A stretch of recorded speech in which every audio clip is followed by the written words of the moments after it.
Hi, thank you for joining me. Today, in this video, we're going to be using the adult coloring book by Kappa, the one that's titled Winter Season, Designs to Color. I would suggest that you number your pages on the inside corners. Here, there's a perforated edge here in case you decide you want to pull these out and frame them. Yes, they can be framed because when you create something that you really like, you may impress yourself and then hang it, frame it in a picture frame and hang it. So I want you to see what that looks like. This is the perforated edge here in the middle. Each sheet has a perforated edge. So all I did was numbered it in here, and in doing so you keep the entire outer edge free from markings. Each corresponding video will be made for a particular page. So for this one, I'm going to go to page 7. These are winter scenes. We'll go to page 7, fold that back. You can tear it all the way out, but I just keep up with these things if I leave them in there. Now I folded a sheet of paper in half lengthwise. What I'm going to do is I'm going to color one side in a way that you would expect to see it in real life, and the other side I'll be a little bit more creative with it, meaning I will use colors that you wouldn't ordinarily see. So for instance, this is a winter scene. I may not want to do a lot of snow, but I may do some with snow and some without. So I'm going to just go here and use this as a placeholder. I could mark these pages, it doesn't matter. Let me mark the page and keep myself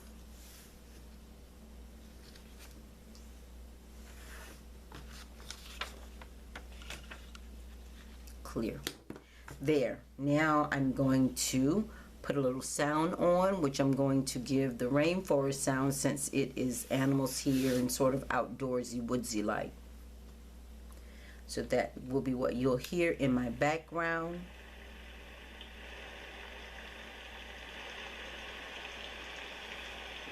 Now get your crayons, or you can use crayons, you can use markers, or you can use color pencils. For this, I'm going to use some color pencils, and it's up to you what type of color pencils you use and what colors you use. When you look at your project, you can decide up front what colors you want to use, and if that's the case, go ahead and pick your colors out. Otherwise, just take your time. And I'm going to do the right side, and generally in the winter or when we paint white, white reflects the colors that it is near, and therefore I'm going to use a little blue on the white so that it reflects the sky. And I'm holding my pencil all the way to the end almost so that I can lightly color. I'm using circular motions. I'll zoom in some so you can see it. I'm just using very light circular motions to color this. I'm staying in the lines. Sometimes I cross the lines. You can use a circular motion in any direction, clockwise or counterclockwise, it doesn't matter. And I'm leaving a lot of it white. I'm not even going to color that because with snow, it's generally white. But it's up to you.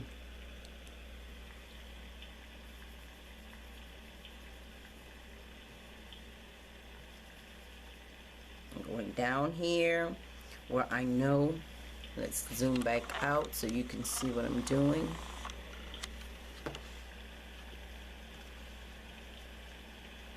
Coloring down here. Since I have this color out, this is what I'm going to color with in between the animals. Not doing the entire thing, so I'll do his face. Really light, just barely applying any pressure. There. There's snow down around here too, but we're going to, I'll put a little in there. Just a little here and there. I don't see any snow up around any of these guys, so we'll leave that alone. I'm going to add a little shadow under his hat here using a darker blue.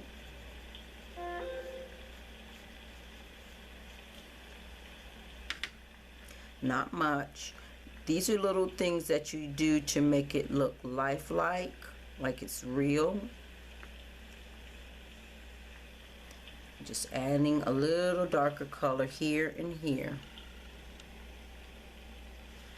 And then right here where the top piece sits onto the bottom piece, I'm going to add a little bit there too. Alright, and now we're going to go on to some of the obvious things, the hats. Now, one thing I do, I'm coming in a little further on the pencil here because I want to apply a little bit more pressure. I don't want to break my pencil. One thing when you're using any type of paint, especially with watercolor and with coloring pencils and markers, it's best to go in lightly and then apply more layers of color because you cannot erase. That's there. This is winter. I'm going to make, this is what I'm going to do. Now I'm going to hold it like a pencil because I know I want to make this darker.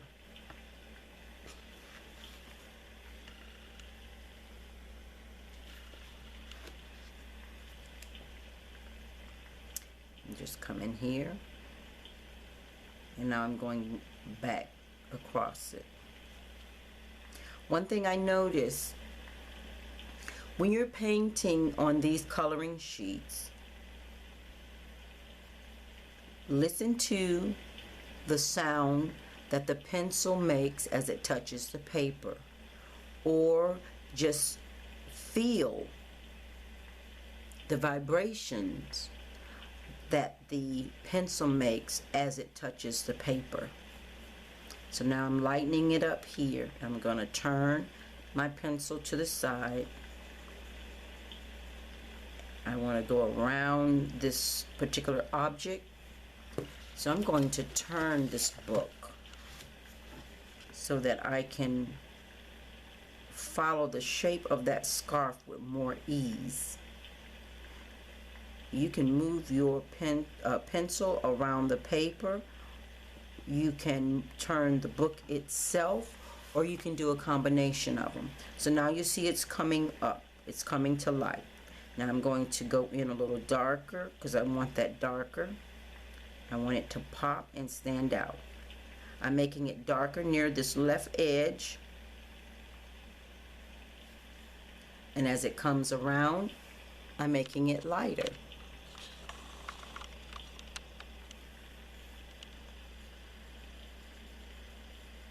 So the whole thing has been colored, and I'm just adding more color to it.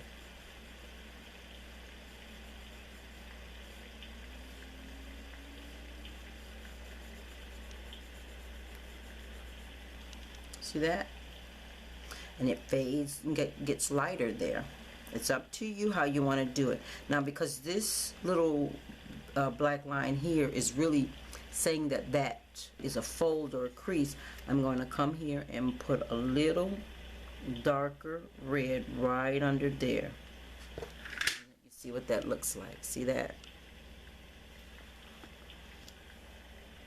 That makes it look a little more realistic. And because his face would cast a shadow there, it wouldn't be much of a shadow. I'll make it a little darker there. Right under there. See that? That's how you want to do it. So I'm going to leave that be, and I'm going to come up here because this hat, I want it darker. See, I'm holding the pencil way down here to make that darker. And I'm going to make it darker under the rim, following the shape of the rim around.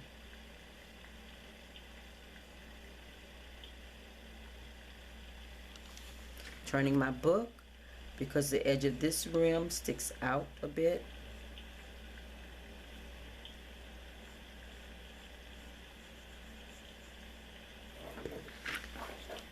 You see what I did there? I really wanted to leave it lighter here because the light reflecting off of the snow is going to make this area look lighter. So I'll leave that like that. That's how you make your stuff look a little more realistic. So now that's enough playing with the snowman. Let's see if we can tackle something else. I want to do that cardinal, but let's do his, go ahead and do the snowman's arm. So I'm going to turn my book some so I can go up the arm, which is just a branch. And I'm going to just lightly go up.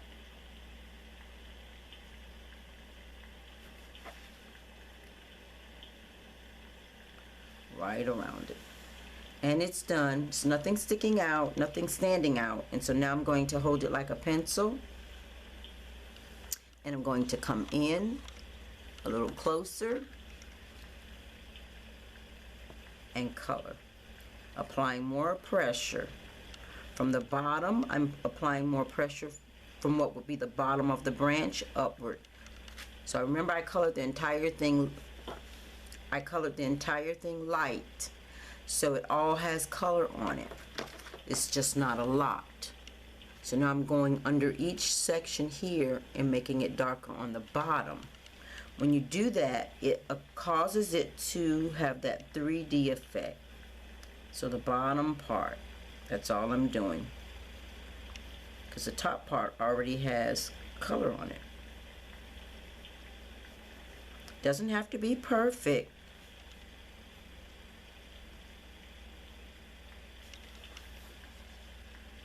See what that looks like? Dark underneath each little section. This one's so small it doesn't look like it have much on there. So I'm going to put a little more on there. There. Now let's do that cardinal. So he's all red. I'm going to make it a male. So the male cardinal has more vibrant colors on it than the females. That's how they get the female. They show their pretty feathers. So I'm going to hold the pencil back here and lightly color the whole thing. Using very light pressure. And now because it's belly, I'm going to go around and use some circular motions here. His beak is a yellow-orange color, so I'm going to lightly color it here. And then put a pressure on that bottom part of the bottom piece of his beak and the top piece of his beak. And it'll leave a little light piece right in there. Okay, now I'm going to go back in and apply some more pressure. So for this, the dark, it'll be darker under here. I'm going to add some dark under here, especially right up here where his feathers meet his body. And the bottom part where right under this wing. So I'm adding some on the body and lightening as I come down. And then right under here,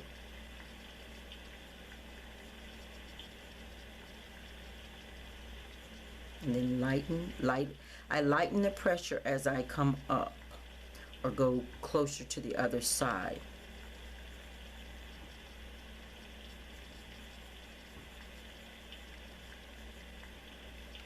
I'm going to add a little back here on this back end.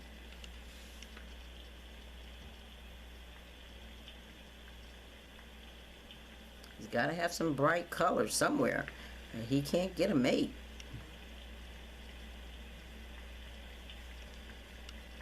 And then I'm just going to come in here, and each wing or each feather in the wing, I'm going to give it a little extra color on one side. Not the whole thing. So he doesn't look flat. Now you can color it all one solid flat color if you like. But you see how I did that? It doesn't matter if the lines are not straight. They don't have to be straight. And they don't all have to be the same. They just have to be different so that they create some interest. That's what you want. Let's go do this little owl. The owl and the squirrel are about the same color. So I'm going to use a different yellow than I did for the beak. That beak color, I'm going to use a different yellow, and I'm going to color the inside part where his eyes are, because that's usually lighter. Remember, this is the side that's similar to real life. I'm going to use that yellow that I used for that bird's beak, the cardinal's beak, I'm going to use for his beak as well. And we're going to make this area just slightly darker, not much. And I'm using sickle shape, like a smiley face, because that's the shape of the eyes. You want to avoid going straight across or straight up and down if the object does not do that. You want to follow the shape of the object. Now we're going to color him brown here, but I want to give this section of his body a different color. So I'm going to hold the pencil back here on the end, and I'm going to apply light pressure going down and around his body. This is matching the eye area up there. For his body, I'm going to color him brown. So I have this lighter brown here that I'm using. Going around, because there should be feathers on the outside there and over his head. Watch these markings here, which tell me are indications of feathers on his chest.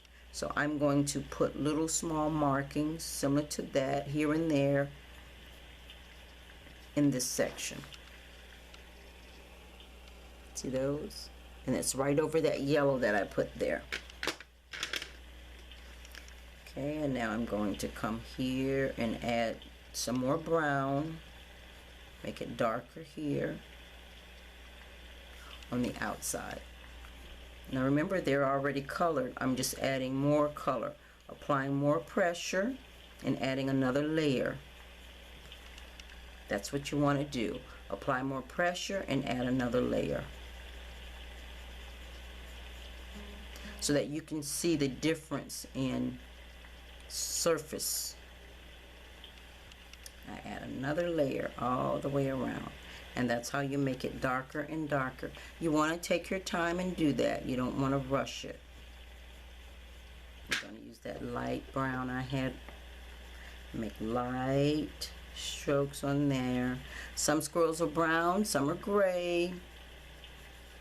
So what happens is I have two items that could be gray or brown. So the owl has brown, the squirrel has brown, the raccoon is gray, the squirrel can be brown, the squirrel can be gray.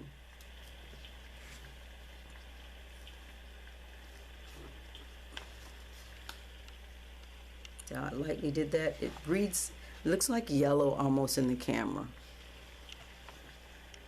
but that's a brown, sort of a reddish brown. Some squirrels are red, have that reddish color. And now I'm just going in with a little bit harder pressure, applying more color. I'm just doing the contouring areas.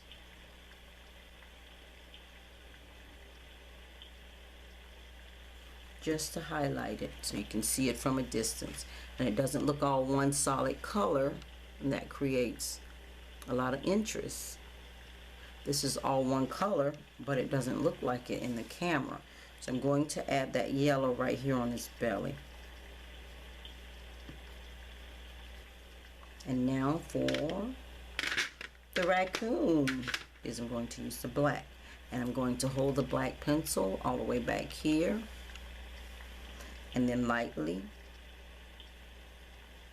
very, very lightly,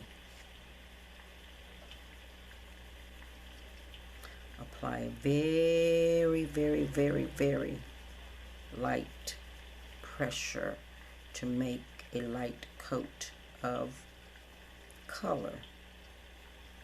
So here we're going to apply it to the entire body, and then we'll come back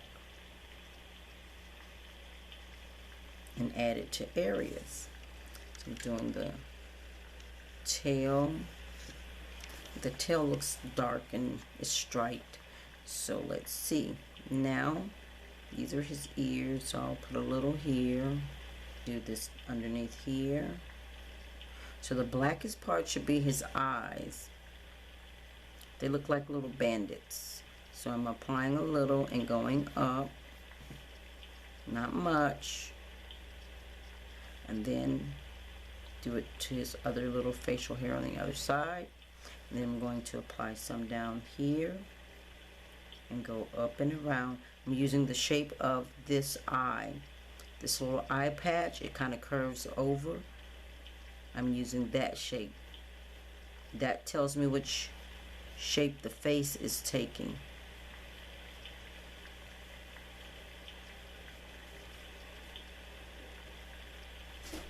There we have that. I'm going to go ahead and do that tail, because that tail I think should be striped. So I'm going to make this really dark black here in the corner.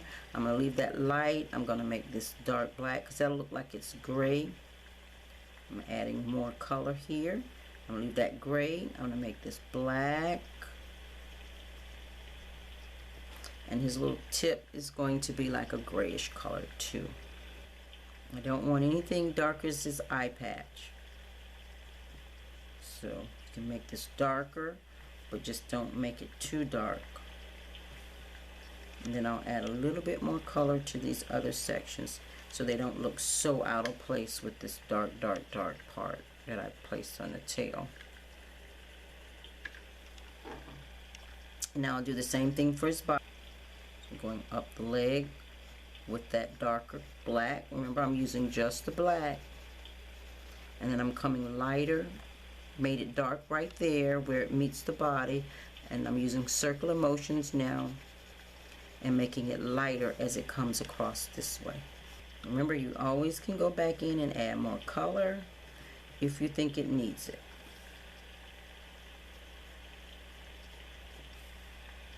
If it doesn't, don't add it.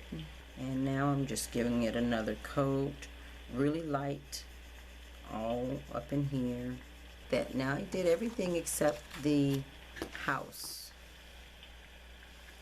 So I guess I could do the house. I'm not going to put a whole lot on it. I'm just going to put a hint in there. Windowsill, stray mark there. I'm not going to worry about it. I really want this color here for the snowman to stand out. So I'm going to use this really lightly. And I'm not going to cover all the boards for the house. Look at there. What did I discover? I discovered I didn't touch the nose of the snowman. So I'm going to go back in now and do his nose. Now I'm going to go here. Circular motion. Let me put this line underneath because that's as far as I'm going. And then circular motion coming up and over and around. And that's all I would do for that side. So now I'm going to go over here and do something unconventional. Let's see, what would I like to do? Purple.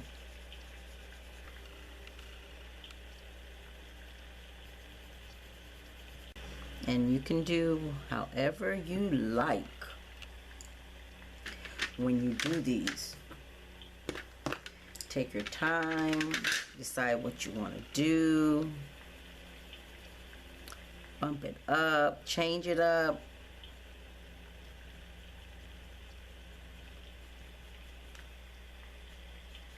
And have fun.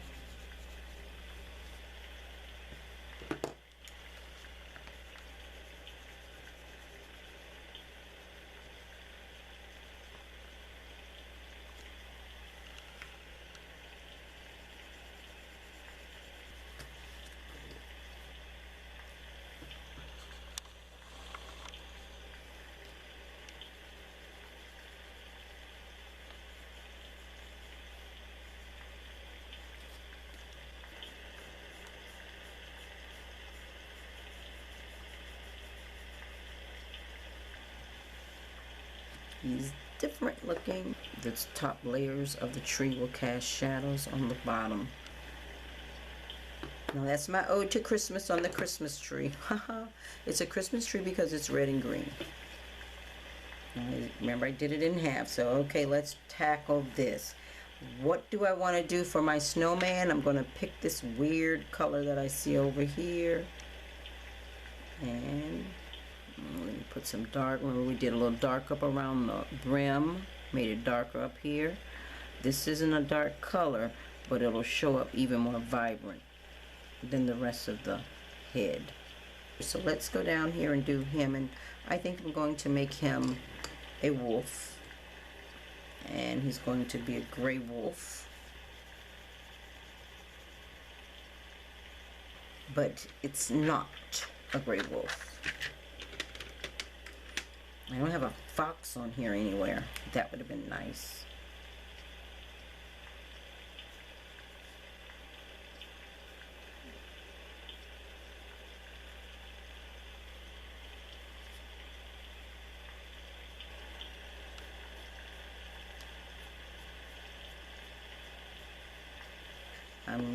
I don't have a fox, and I'm sort of making him a fox, but he's not. He'll be a red-gray wolf. Sort of giving the direction that the stuff is going. Remember now, you're the artist. You can change this up. And this I'm just making lines, so you can see those are lines. Even from that distance, you can see that those are lines. Because from a distance, it gives it, it makes it look like texture. You can see what the, it's not smooth. It makes it look like it's definitely not smooth. And I'll put a little gray in his ears.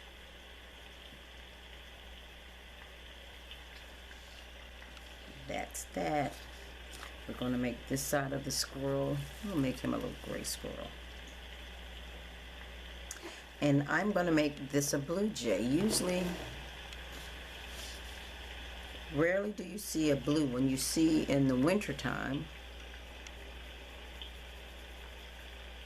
you normally see the cardinals. But it's our painting, so we can do this.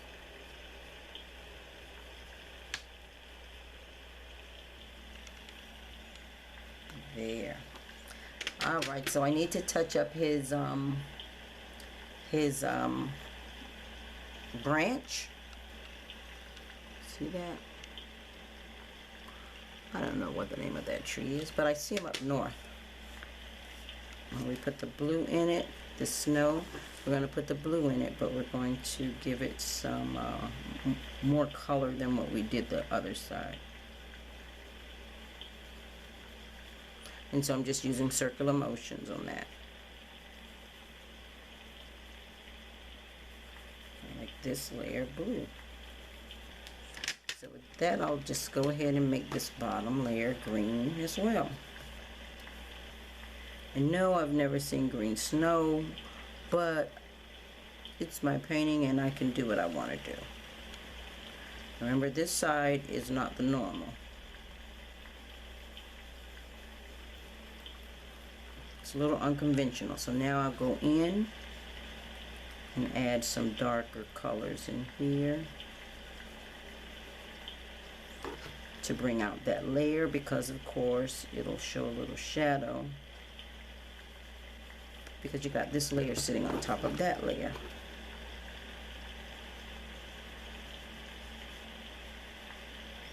And then I'll just add little colors here and there. There's the sky back there, so I'm going to put a little blue in there, and then I'm going to come back over it with this gray or with some black, either one.